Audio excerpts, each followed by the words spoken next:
बिस्मिल्लाहिर्रहमानिर्रहीम। अस्सलाम वालेकुम नाज़रीन, कैसे हैं आप लोग? लाउंज में खुश आमदीद। कराची में ठंड बढ़ गई है। कुछ दिन पहले सुना था साइबेरिया की हवा जो है पाकिस्तान में दाखिल हो रही है और आखिरकार वो हो गई है। अच्छा मौसम है, बारबेक्यू इंजॉय करें, पिस्ते इंजॉय करें, बादाम इंजॉय करें, ड्राई फ्रूट इंजॉय करें। और जब कोई चीज़ इंजॉय करें तो उनको ना भूलें कि जिनके पास वो वसाइल नहीं है या चीज़ें हैं जिनके पास मुयस्सर नहीं है, जो कुछ आपके पास अगर हो सके तो उसमें दूसरों को भी शेयर दें या बांटें। गुज़रे हुए कल हमने जिस मौजू पे गुफ्तगू का आगाज़ किया था वो था आई कांट से नो, मैं ना नहीं कह सकता। ज़रा सा कन्फ्यूजन इसमें है, वो ये है कि किन बातों पर हमें ना कहना चाहिए। तो हम जिस तरफ आपको इशारा कर रहे हैं वो बातें जो गलत हैं, मसलन शरई तौर पर कोई बात गलत हो, कोई ऐसा काम आपसे कह रहा हो करने को या शामिल होने का कह रहा हो किसी काम में जो कि गलत है, रिलीजियसली गलत है, दीनी तौर पर गलत है, तो आप ना कहना सीखें और ना कहें। इसी तरह कानून के हवाले से, जो जिस मुल्क में आप रहते हैं उस मुल्क का कानून एक है, उस कानून के हवाले से कोई आपसे ऐसा काम कहता है कि जिसका मतलब है कानून तोड़ना, कानून को पामाल करना, तो बराए करम ना कहना सीखें। एक शख्स ने बड़ी खूबसूरत बात की, उसने कहा हम ना इसलिए नहीं कहते कि हम शायद फ्यूचर का इंतज़ार करते हैं कि अगर आज मैंने उसको ना कह दिया ये शख्स नाराज़ हो जाएगा, ये मुझे कुछ देने से मना कर देगा, वक्त पे मेरे काम नहीं आएगा। तो बेसिकली हम ना जब कहते हैं तो हमारे जहन में मुस्तकबिल होता है, मगर ना कहने के बाद वो मुस्तकबिल जो है वो हाल बन जाता है और कुछ देर के बाद हाल माजी बन जाता है।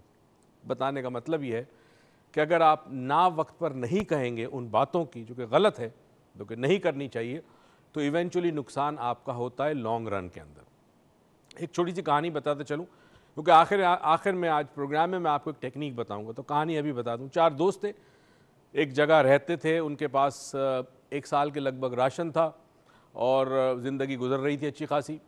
आहिस्ता आहिस्ता राशन कम होने लगा, तो एक दोस्त जो सबसे सियाना या समझदार था, दानिशमंद था, उसने अपने दोस्तों से कहा कि यार अब चंद माह रह गए, चलो एक काम करते हैं, ज़मीन हमारे पास है, खेती करते हैं, तो आओ मेरे साथ मिलकर ज़मीन खोदो। अपने दोस्त से पूछा ज़मीन खोदोगे, एक से पूछा उसने मना कर दिया, दूसरे से कहा उसने ना कहा, तीसरे से पूछा उसने ना कहा। खैर जी, इस बेचारे ने खुद ही हल जोता, उसके बाद उसने ज़मीन खोदी, उसके बाद वो बीज लेकर आया, अपने दोस्तों से कहा चलो यार ये तो कर लोगे, मेरे साथ शामिल हो जाओ, हम बीज डाल देते हैं ज़मीन में। पहले से कहा उसने ना कह दिया, दूसरे से कहा उसने ना कह दिया, तीसरे से कहा उसने ना कह दिया। इसने बहरहाल किसी न किसी तरह ज़मीन के अंदर बीज बोए। उसके बाद उसने इंतज़ार किया, जब कुछ वक्त गुजर गया और आहिस्ता आहिस्ता फसल बाहर निकली, तो फिर अपने दोस्तों से कहा कि यार चलो अब चलो मेरे साथ मिलकर फसल को काटो। गंदम उग चुकी थी, पहले से पूछा उसने ना कहा, दूसरे से पूछा ना कहा, तीसरे से पूछा ना कहा। खैर जी, इस बेचारे ने बड़ी मुश्किल से वो सारी फसल काटी, फिर अपने दोस्तों से कहा कि अब मिल के चलो इस फसल को ले जाएं हम मिल पे, ताकि इसको पीस कर हम आटा लेके आए। पहले से पूछा उसने मना कर दिया, दूसरे से पूछा उसने कहा ना, तीसरे से पूछा ना, तीनों ने मना कर दिया। मरता क्या ना करता, ये बेचारा बड़ी मुश्किल से किसी ना किसी तरह कुछ लोगों की मदद से वो गंदम लेके गया, पिसवाई, आटा लेके आया जब वापस, तब तक इनकी खुराक नियली ख़त्म हो चुकी थी। उसने गर्मा गर्म रोटी बनाई। पहला दोस्त आया, इसने कहा रोटी खाओगे, उसने कहा हाँ, इसने कहा ना। दूसरा आया, रोटी खाओगे, हाँ, इसने कहा ना। तीसरा आया, रोटी खाओगे, हाँ भूख लगी, उसने कहा ना। यानी ये वो ना था जो ज़रूरी था कहना। उन 3 दोस्तों से ये बात आप सीखें कि there is always a time to say no.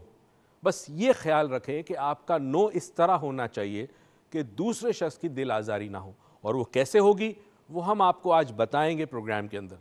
Strategies बताएंगे कि मुख्तलिफ़ किस्म के नो होते हैं, मुख्तलिफ़ किस्म की ना होती है, कौन कौन सी ना होती है, किस तरह ना कहनी चाहिए, ताकि कोई आपको एक्सप्लॉइट ना कर सके। हमारा मकसद सिर्फ इस प्रोग्राम का ये है कि हम आपको इतनी एम्पावरमेंट दे दें, इतनी एज दे दें कि ज़िंदगी में कोई आपको एक्सप्लॉइट ना करे। और ये गलत है, किसी को हक नहीं पहुंचता कि वो आपको एक्सप्लॉइट करे।